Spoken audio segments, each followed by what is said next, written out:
Guys, welcome back to Drew tutorial. Now guys, check this out. On the lower right hand side, you can see I have my time and date. And if you look at this, you may be wondering, what the heck is this?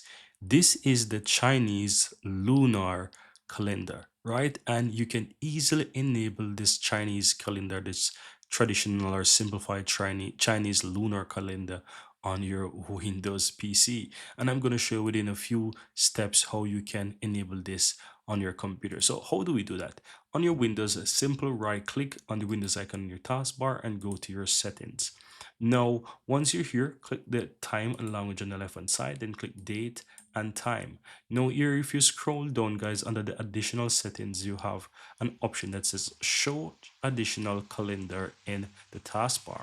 Now, if you look towards the right hand side, you might see don't show additional calendar, and that simply means that when you click on your calendar, it looks just like this, right? Very simple, and that's how you have it as default. But if you want to enable the Chinese calendar, you can switch between whichever one. I had the traditional Chinese lunar, but you can click in the simplified one, and if you click on it, you can see how it looks.